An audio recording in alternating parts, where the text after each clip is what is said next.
Quand j'étais vraiment encore petite, quand j'apprenais les compositions de récitation, tu sais, il fallait apprendre des textes. Et moi, je n'apprenais que des textes masculins. J'apprenais le Cid, j'apprenais l'Aiglon, j'apprenais que des textes masculins, romantiques et romanesques, comme ça, de jeunes héros. Et c'était plus stimulant que d'apprendre des amants éplorés. Donc, parce qu'il y avait toujours quelque chose d'héroïque comme ça. Donc je peux dire que moi j'ai pas de changement de sexe dans ma tête au terme de sexe, du sexe lui-même. Mais très très jeune, je me suis fait un changement de sexe au terme de qu'est-ce que c'est dans la société où je suis née, qu'est-ce que c'était qu'une petite fille. Moi j'estimais que j'étais un petit garçon en termes d'identité, d'énergie, de possibilités de faire, de créer, d'inventer, de régir le monde. Et je l'ai prouvé, dans le fond, c'est effectivement ce que j'ai fait. Et quand tu dis les femmes ne sont pas concupiscentes en principe, pourquoi Parce que je pense qu'il y a moins de... Je pense que le problème de l'identité sexuelle est encore plus masculin que féminin, parce que les hommes sont représentés par leur sexe, mais leur sexe en érection. C'est un sexe apparent. Et dans le fond, ils avaient grand avantage, parce qu'ils ne sont pas sûrs d'eux, ils se posent tous des questions sur leur sexe, sur la taille qu'il a, sur par rapport aux autres. Ils avaient grand avantage à décréter que tout ça ne devait pas être vu, pour aussi que les femmes restent ignorantes, pour préserver leur ego. Et que dans le fond, et en même temps, ces mêmes hommes, quand ils nous voient, toi ou moi, ils pensent qu'on est contre eux. Enfin, je ne sais pas comment tu es, toi, moi j'aime les hommes, je ne suis pas contre eux. Rien ne me semble plus triste, par contre, qu'une assemblée d'hommes et qu'une assemblée de femmes. Moi, j'aime la mixité. Il n'y a que les hommes qui ont inventé la ségrégation des sexes.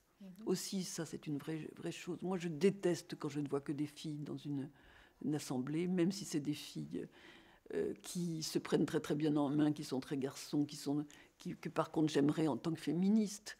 Mais je trouve ça sinistre, j'aime la mixité. Par contre, les hommes, quand ils sont tous ensemble en costume cravate dans les assemblées nationales, etc., ils se regardent pas en disant mais qu'est-ce qui arrive, c'est un monde terrible, qu'est-ce qu'on a fait pour être là tous là entre hommes à faire des lois. Ils ne se posent pas cette question, ils se disent pas on est contre les femmes ou quoi.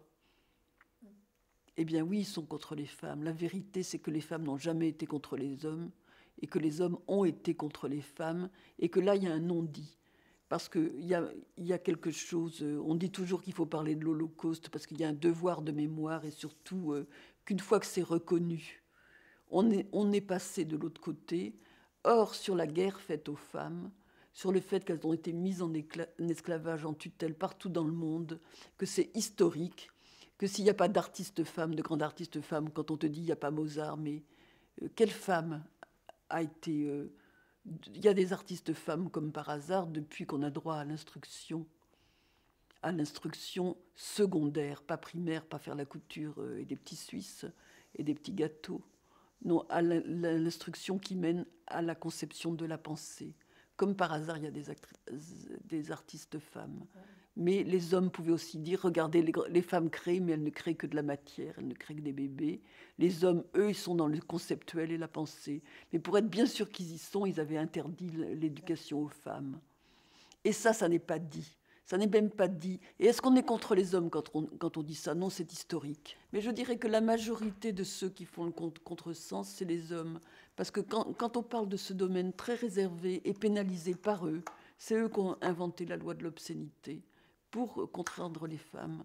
Parce que d'abord, la religion est totalement masculine, donc la notion même d'obscénité de l'acte sexuel, en même temps qu'ils en sont grands consommateurs, en cachette, donc de cette espèce de lubricité, quoi, et de cette concupiscence. Bien sûr, les femmes ne sont pas concupiscentes en principe.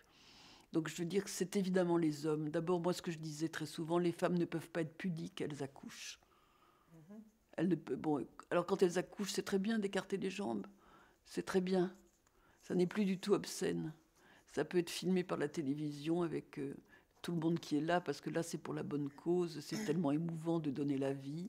Donc ce même sexe, pourtant tuméfié, sanguinolent, On peut l'exposer à la télévision, tout le monde peut le voir, mais si c'est Raphaël là Anderson, alors là, comme on est libre de religion, on est libre de la réfuter. Moi, personnellement, je la réfute, parce que je pense que ça n'a jamais servi qu'à une chose, pas à protéger les femmes contre les violences sexuelles dont elles pouvaient être abusées, mais au contraire, de les mettre à disposition en leur infligeant une tutelle et une utilité, qui était l'utilité pornographique pour les hommes. Donc, dès qu'une petite fille a ses règles, elle est épousable et baisable, sans qu'on lui demande son avis. Ça fait partie de la morale judéo-chrétienne islamique. Alors, quand on parle de pédophilie et qu'on lutte contre la pédophilie dans le monde, la première pédophilie, c'est d'épouser une petite fille de 9 ans ou de 11 ans, sous prétexte qu'elle a ses règles. Moi, j'ai eu mes règles à 10 ans et demi, 11 ans. Et j'avais 90 de tours de poitrine. Et j'étais une vraie enfant. Et déjà, je voyais que le regard sur moi était un regard de suspicion concupiscente. Je veux dire, c'était tout juste si mes propres parents ne me traitaient pas de salope. Comment veux-tu qu'on se sente bien? Ah ben oui, puisque c'est l'idée... Moi, quand j'étais en Iran, je me foutais de leur gueule, je leur disais voilez les petits garçons. Ils sont des proies sexuelles. Voilez-les, c'est pareil. Il faut que les pédophiles puissent se promener tranquilles.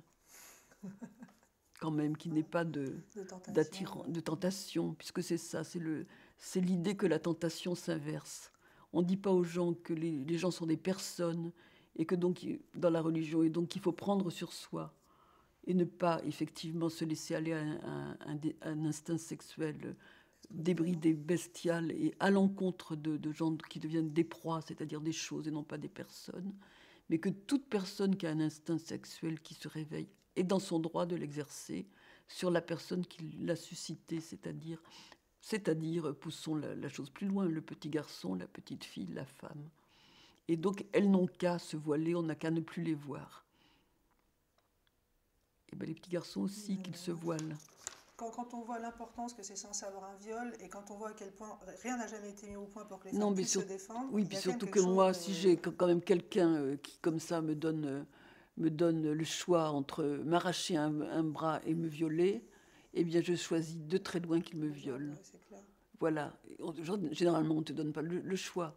Mais ça, je l'ai dit à un colloque des juges sur le sexe. Je pense que le sexe est jugé a priori d'une manière exceptionnelle, où la valeur qu'on lui attribue est une valeur qui véhicule toute une morale sexuelle bourgeoise et néo-chrétienne absolument vomitoire, qui en aucun cas n'est pour la liberté ni pour préserver mais pour leur donner toujours de la culpabilité. Car quelqu'un de violé, finalement, s'il n'est pas mort, c'est qu'il n'a pas tenu suffisamment à sa vertu.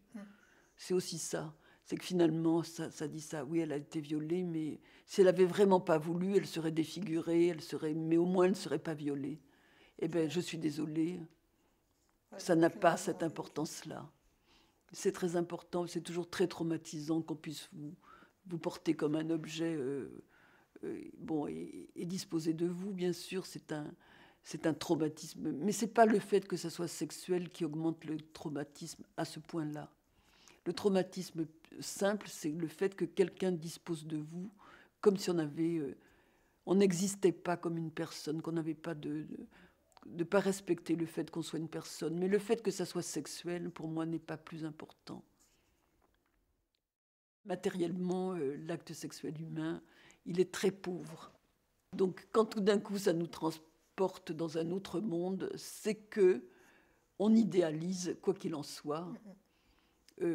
On transforme en émotion et en extase des choses qui sont quand même dénuées malgré toute fantaisie, qu'on le veuille ou non. C'est quand même très très pauvre et très simpliste, la mécanique sexuelle humaine. Donc ce qui la rend si riche, c'est l'imaginaire. Ce qui fait que, contrairement à ce que croient les hommes, ça n'est pas matérialiste. Ce qui a l'air le plus matérialiste, c'est-à-dire la sexualité, est complètement dans l'imaginaire. Et c'est pour ça que, en tant que cinéaste, quand on filme des gens en train de faire l'amour, on filme de la pensée. On ne filme pas de la chair. Il n'y a que les marchands de sexe qui filment de la chair. Un cinéaste va filmer de la pensée.